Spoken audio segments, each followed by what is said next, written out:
से आरएसएस की तुलना करना जगदानंद सिंह को पड़ा भारी, सीजीए कोर्ट में दाखिल हुआ परिवार।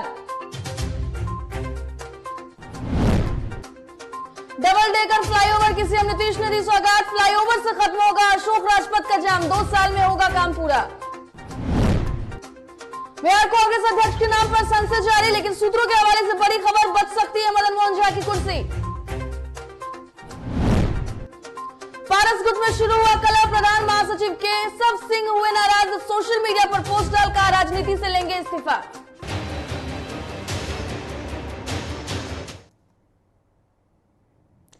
नमस्कार, डीटीवी भारत में आपका स्वागत है। मैं हूं पूजा वर्मा और अब खबरें विस्तार से। राजधानी पटना को पहला बिहार के दूसरे डबल डेकर फ्लाईओवर का मुख्यमंत्री नीतीश कुमार ने शिलान्यास किया और सीएम ने अशोक राजपथ के कारगिल चौक पर फ्लाईओवर का शिलान्यास किया। इस मौके पर उप मुख्यमंत्री तारकिशोर प्रसाद, पथ निर्माण मंत्री नितिन नवीन के साथ ही कई अधिकारी मौजूद रहे, जहां सीएम ने नारियल फोड़ और पूजा कर इसकी आधारशिला रखी। अशोक राजपथ पर कारगिल चौक से पीएमसीएच होते हुए साइंस कॉलेज तक डबल डेकर फ्लाईओवर का निर्माण होगा। शिलान्यास के साथ ही काम भी शुरू हो गया है। 3 साल के भीतर निर्माण कार्य पूरा कर लिया जाएगा। इसके बनने से अशोक राजपथ को जाम से मुक्ति मिलेगी।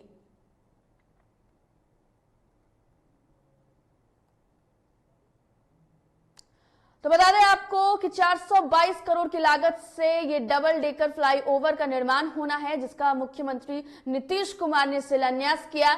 और जिस तरीके से ट्रैफिक की समस्या लोगों को झेलनी पड़ती थी, अब उसमें राहत जरूर मिलने वाली है।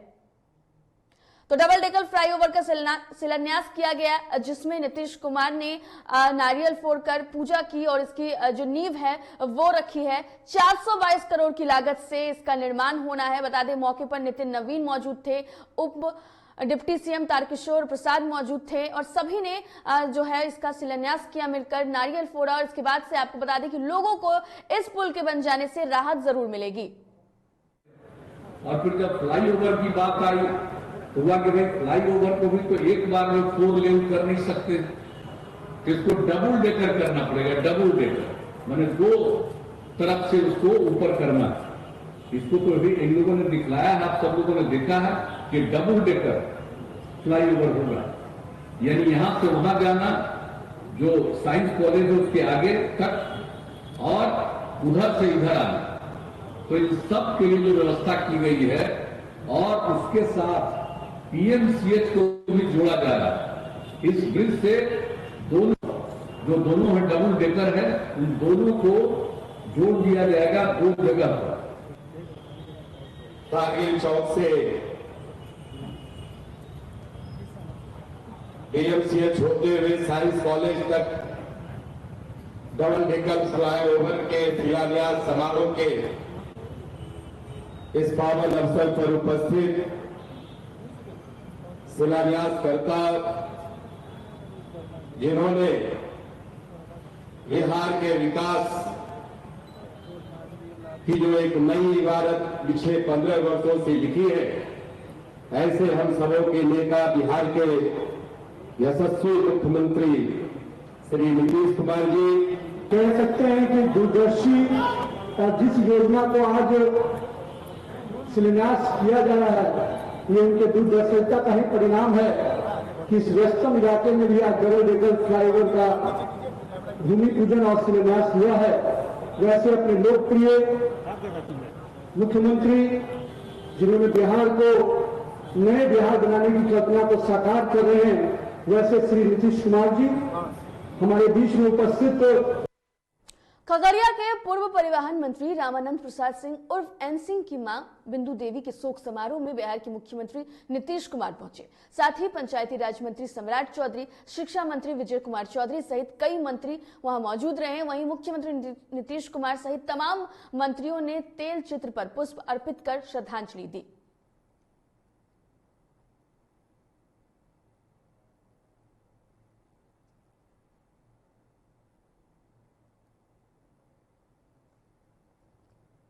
लोजपा के राष्ट्रीय अध्यक्ष चिराग पासवान आशीर्वाद यात्रा के दौरान बक्सर पहुंचे।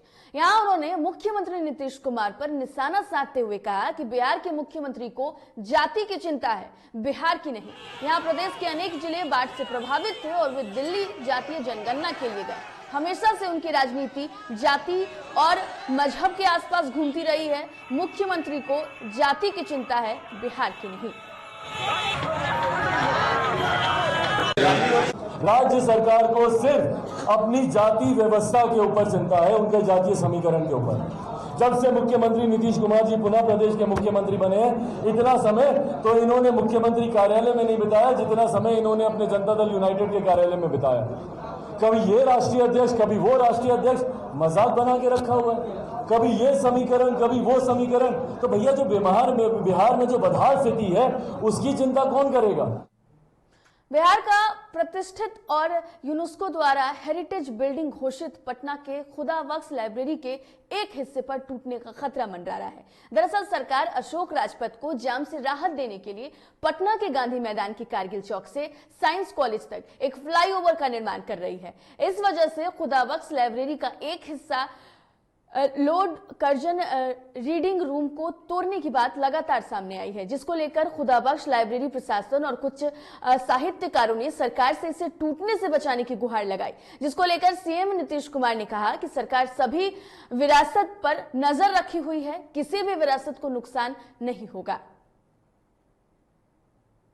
कुछ बख्श लाइब्रेरी को लेकर के कितना हंगामा इसको लेकर के कर रहे थे। हम तो कुछ बोलते नहीं है। खुदा बख्श लाइब्रेरी के बारे में जो पहली बार हम तो देखे समाचार पत्र पे और तुरंत हमने विभाग को कहा कि अरे भाई खुदा बख्श लाइब्रेरी के साथ किसी भी प्रकार का कोई इंटरफेरेंस नहीं होना चाहिए, और इन लोगों ने स्वीकार करके उसको कर दिया। लेकिन हम नहीं कभी कुछ बोलने गए। आज हम आपको बोल रहे हैं, जरा जितने बोलने वाले खुदा बख्श लाइब्रेरी वाले हैं जरा याद कर लेना भाई, 6 से लेकर के उसके आगे तक कितना बार खुदा बख्श लाइब्रेरी हम लोग जाते रहे, जरा बताइए। खुदा बख्श लाइब्रेरी में जो दावा करते हैं तो कितने मुख्यमंत्री वहां पहुंचे थे, जरा इतिहास को निकलवा करके दिखवा लीजिए, जान लीजिए, और हम लोगों का कितना लगाव है। तो इसीलिए वहां पर किसी तरह का कोई तरह की बाधा उत्पन्न नहीं हो, यह हम लोगों ने तत्काल एक दिन देखा। हमने कहा अरे भाई वहां के साथ किसी तरह का नहीं होना चाहिए, नहीं हो रहा। और इसके अलावा जहां भी पॉसिबल है वहां पर उसका विस्तार सड़क का दोनों तरफ थोड़ा।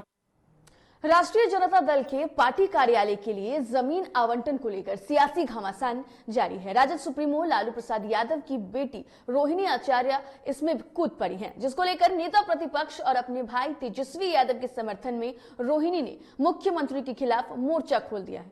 रोहिणी आचार्य ने अपने ट्विटर अकाउंट के जरिए नीतीश कुमार के खिलाफ अनाप शनाप लिखने से भी परहेज नहीं किया। ट्विटर पर रोहिणी ने लिखा है कि आसमान से लाए जमीनी वा, अरे चाचा नहीं, अर्चना उपासना एक्सप्रेस पे लाद कर लाए जमीन वा। एक दूसरे ट्वीट में रोहिणी लिखती हैं कि आसमान से जमीन लाने की बात करते हो, अपने विधायक के शर्मनाक करतूत पर मुंह में दही जमा लेते हो। वहीं रोहिणी का ये बयान इस सियासी जमीनी विवाद को और तुल देने वाला है।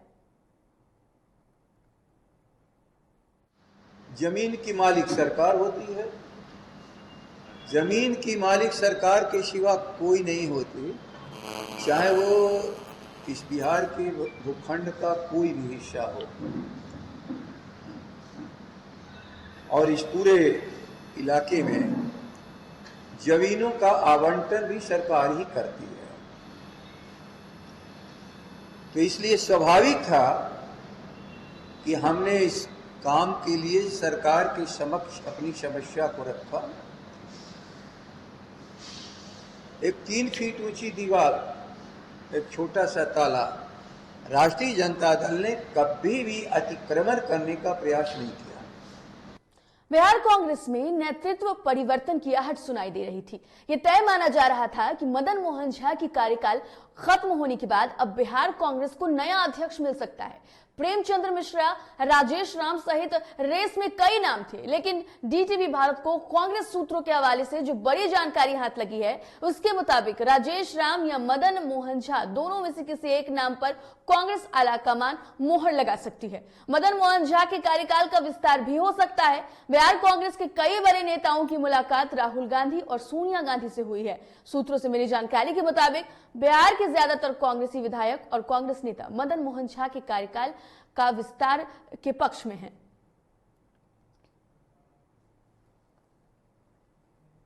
पशुपति कुमार पारस गुट को बड़ा झटका लग सकता है। पार्टी के प्रदेश प्रधान महासचिव केशव सिंह का नाराजगी की खबर जो है वो सामने आ रही है। केशव सिंह ने सोशल मीडिया पर लिखा है कि वे राजनीति से संन्यास लेना चाहते हैं। पार्टी सूत्रों के हवाले से यह खबर भी मिली है कि वे अब से थोड़ी देर पहले दिल्ली के लिए रवाना हुए। कल शाम को वो रवाना हुए और दिल्ली में वे केंद्रीय मंत्री और पारस गुट के राष्ट्रीय अध्यक्ष पशुपति पारस से मुलाकात करेंगे।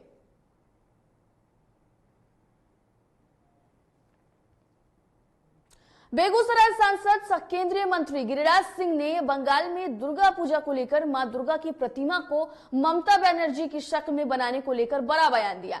गिरिराज सिंह ने कहा कि मां दुर्गा का स्थान कोई दीदी या दादा थोड़ी ले सकता है। जो लोग अपने को स्थापित करने की कोशिश कर रहे हैं वे सनातन धर्म को नहीं मिटा पाएंगे, लेकिन वो खुद मिट जाएंगे। दरअसल केंद्रीय मंत्री 3 दिवसीय दौरे पर अपने संसदीय क्षेत्र बेगूसराय पहुंचे, जहां विकास भवन में डीडीसी और जीविका बहनों और अधिकारियों के साथ बैठक की। बैठक के बाद गिरिराज सिंह ने कहा कि जीविका से जुड़ी बहनों को 3 साल के अंदर मासिक आय 10,000 कैसे की जाए, इसको लेकर व्यापक रूप से चर्चा की गई। आप ही लोग बताइए कि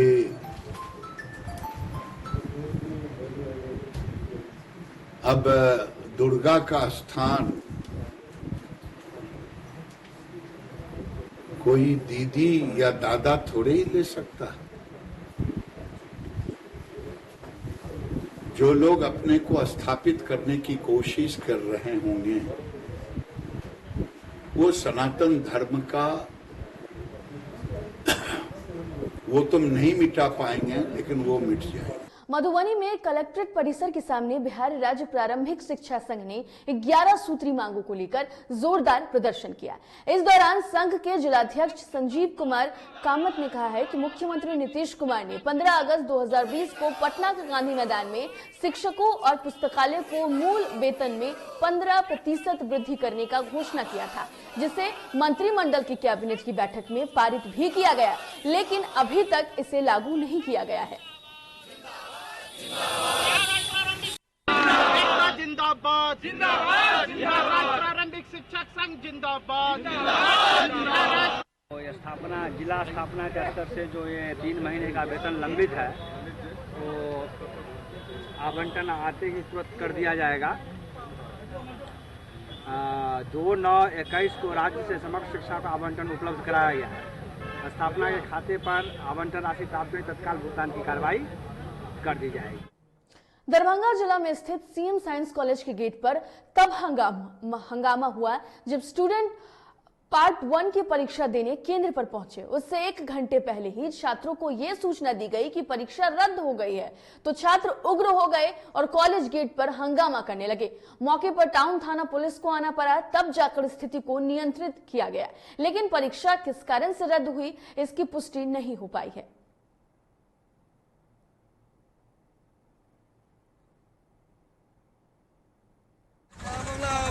थाना से फोन आया कि यहाँ पर परीक्षा कैंसिल हो गया, कुछ लड़का लोग हल्ला गुल्ली कर रहा, उसी में हम लोग आए थे। आपका आदेश हुआ था, चले आए। भीड़ भड़का था, उसको समझा बुझा के इधर उधर कर दिए, चला गया। न्यायालय ने आज शाम की परीक्षा को स्थगित कर दिया। उसके छात्र गेट पर आ गए थे तो अपना आक्रोश कर रहे थे कि हम आ गए हैं, बाहर के लड़के हैं, हमारे यहाँ चंदौना का सेंटर है, मलेसन का सेंटर है, महाराज का सेंटर है। तो जो होता है छात्रों का गर्मी में हम आए, बाहर से आए। नालंदा जिला ईंट निर्माता संघ के बैनर तले बिहार शरीफ के चोरा बगीचा इलाके में अपने समस्याओं को लेकर 1 दिवसीय बैठक का आयोजन किया गया, जिसमें बेगूसराय, जहानाबाद, गया, पटना, नवादा समेत 8 जिलों के ईंट व्यवसायक संघ से जुड़े नेताओं ने शिरकत कर अपनी अपनी समस्याओं को संघ के समक्ष रखा। सरकार से उनकी मांग है कि हमारे लाल ईंट का प्रयोग सरकारी योजनाओं में स्वैच्छिक रूप से किया जाए, जिससे हमारी आर्थिक स्थिति सही हो सके। इसी बात को सरकार के सामने रखने के लिए आगामी 13 सितंबर को बापू सभागार में रखेंगे। अगर फिर भी उनकी मांगों को पूरा नहीं किया जाता है तो आने वाले वक्त में आंदोलन किया जाएगा, ऐसी बातें कही गई। कोरोना काल से लोगों की आर्थिक स्थिति काफ़ी खराब हुई है, जिस वजह से लोगों में लाल ईंट के प्रति अभी खरीद की क्षमता नहीं है। सरकार सरकारी योजनाओं में लाल ईंट को बंद कर दिया है। सरकार से हम यही कह रहे हैं कि हमारे लाल ईंट का प्रयोग सरकारी योजनाओं में स्वैच्छिक रूप से किया जाए। दानापुर के लोदीपुर चंदमारी सड़क मार्ग को सेना ने बंद कर दिया। विरोध में लोग धरना प्रदर्शन कर रहे थे। दानापुर अंचलाधिकारी मुकेश झा के बयान पर शुक्रवार को 5 लोगों के विरुद्ध शाहपुर थाने में केस दर्ज किया गया, जिसके विरोध में लोगों ने दानापुर एसडीओ विनोद दुहन का पुतला दहन किया। पुतला दहन कर रहे एआईएसएफ के सदस्यों का कहना है कि एसडीओ विनोद दुहन के कहने पर अंचल अधिकारी ने ग्रामीणों को उकसाने और कोरोना गाइडलाइन का उल्लंघन करने का मामला दर्ज कराया। उन्होंने कहा कि सेना के द्वारा बंद किए गए रास्ते से डीपीएस स्कूल का बस जा सकता है, तो ग्रामीण क्यों नहीं जा सकते। इस पुतला दहन में बड़ी संख्या में महिलाएं भी शामिल रही। आखिर जब इस रास्ता से दिल्ली पब्लिक स्कूल के बस एडीजी के निर्देश पर दानापुर के मिथिला कॉलोनी में निलंबित डीएसपी पंकज रावत के घर आर्थिक अपराध इकाई ने छापेमारी की। 3 डीएसपी के नेतृत्व में रावत के 3 ठिकाने पटना के एसकेपुरी स्थित अपार्टमेंट, दानापुर स्थित घर और पैतृक निवास राजगीर जिले के हिलसा में रेड किया गया, जिसमें अकूत संपत्ति की साक्ष्य ईओ को मिली है। गौरतलब है कि अवैध बालू प्रकरण के निलंबन किए जाने के बाद पंकज रावत के खिलाफ आर्थिक अपराध इकाई ने आय से अधिक संपत्ति का मामला दर्ज किया है। बेगूसराय जिले के शाहपुर कमला थाना क्षेत्र के समस्तीपुर गांव के समीप उस समय सनसनी फैल गई जब लोगों ने गंगा नदी में एक युवक के शव को तैरते हुए देखा। फिर स्थानीय लोगों के द्वारा इस बात की सूचना पुलिस को दी गई। पुलिस ने स्थानीय गोताखोरों के सहयोग से शव को बाहर निकाला, लेकिन अभी तक शव की शिनाख्त नहीं हो पाई है। पटना सिटी के आगमकुआ थाना क्षेत्र के भूतनाथ स्थित रोड में एक गाड़ी के गैराज में भीषण आग लग गई, जिसके बाद मौके पर आनन फानन में दमकल की गाड़ियां पहुंची। बताया जा रहा है कि भूतनाथ स्थित एक गाड़ी के गैराज में वेल्डिंग का काम हो रहा था और उसी के चिंगारी से संभावित यह आग लगने की आशंका जताई जा रही है। तत्काल आग लगने की सूचना दमकल कर्मियों को दी गई, जिसके बाद मौके पर दमकल कर्मियों ने कड़ी मशक्कत के बाद आग पर काबू पाया।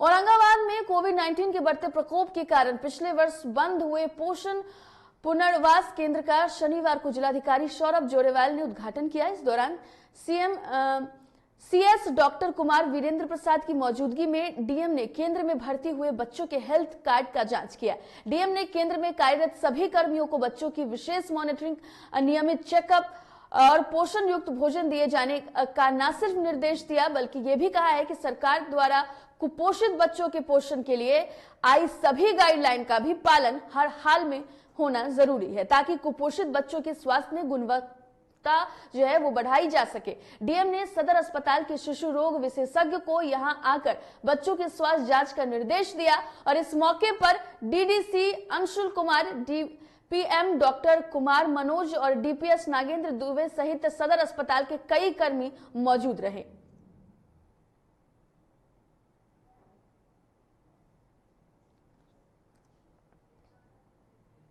भोरे थाना कैंपस से महज कुछ दूरी पर जलजमाव को लेकर लोगों का सब्र टूट गया। विरोध में लोग घर से निकलकर सड़क पर निकल गए और जनप्रतिनिधियों से लेकर पदाधिकारियों को खूब खरी खोटी सुनाई।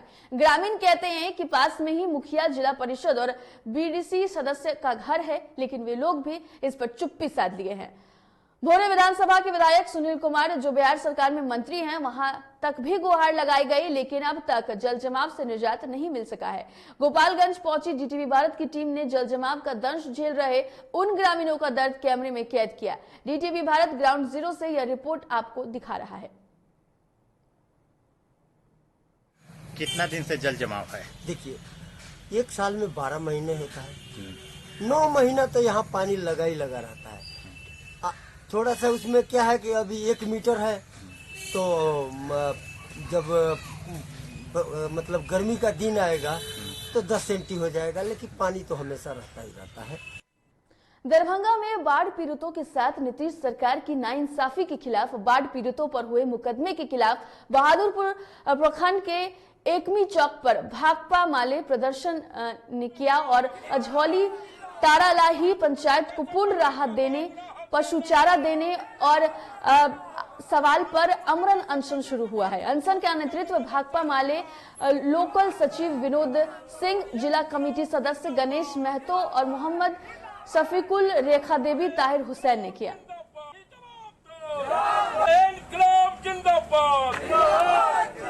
बहादुरपुर का बाढ़ राहत क्यों नहीं? मदन सहनी जवाब दो। बाढ़ विरोधी मदन सहनी है। जमशेदपुर पूर्वी के विधायक सरयू राय अपने विधानसभा क्षेत्र में विकास कार्यों का निरीक्षण करने पहुंचे, जहां साथ ही झारखंड राज्य में चल रहे सोलर स्ट्रीट लाइट परियोजना का भी निरीक्षण किया। बता दें आपको कि राज्य भर में इन योजनाओं के तहत सैकड़ों सोलर स्ट्रीट लाइट लगाया जाना है। जमशेदपुर में पहले खेप में लगभग 1500 स्ट्रीट लाइट लगाया जा रहा है, वहीं दूसरे खेप में 5000 स्ट्रीट लाइट लगाया जाएगा। शनिवार को छायानगर इलाके में कार्य और स्थल का निरीक्षण किया। अपने विधानसभा क्षेत्र में हम लोगों ने 1563 सोलर लाइट सैंक्शन कराया है। ये विधायक फंड से काम हो रहा है। इसके अलावा सरकार की ओर से भी हमने कहा है, उन्होंने बताया कि हम जगह बता देंगे, 3500 और एलईडी लाइट वो भी लगाएंगे। तो मिला जुला के करीब 5000 एलईडी लाइट, कुछ सोलर कुछ नॉन सोलर। जमशेदपुर के विरसा नगर थाना अंतर्गत विजया गार्डन के 10वें मंजिल से कूदकर एक व्यक्ति ने खुदकुशी कर ली, जिसके बाद सोसाइटी में सनसनी फैल गई। उधर मामले की जानकारी मिलते ही पुलिस मौके पर पहुंची और शव को अपने कब्जे में लेकर पोस्टमार्टम के लिए भेज दिया। सीसीटीवी फुटेज के आधार पर बताया जा रहा है कि मृतक सुबह 5:19 पर 9वीं मंजिल पर जाता दिख रहा है। मृतक के विषय में पुख्ता जानकारी किसी के पास नहीं है। फिलहाल पुलिस पूरे मामले की तफ्तीश में जुट गई है।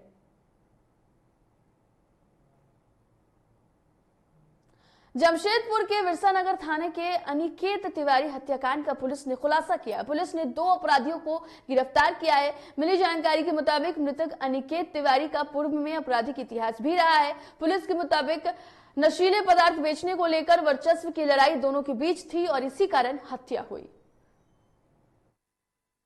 अनिकेत तिवारी कुछ नन्हे तिवारी नाम के व्यक्ति थे, उनकी निर्मम हत्या की गई थी, जिसमें हम लोग त्वरित कार्रवाई करते हुए और एक नया एसआईटी गठन किया गया था स्पेशल इन्वेस्टिगेशन टीम के द्वारा सीटीएसपी के नेतृत्व में, और जो हम लोगों के आसपास के इलाका में मिले सीसीटीवी और उसके अलावा आसपास के लोगों से हम लोग को मिले इनपुट, इसी बेसिस में वर्कआउट करते हुए इस चीज़ को हम लोग खुलासा किए हैं।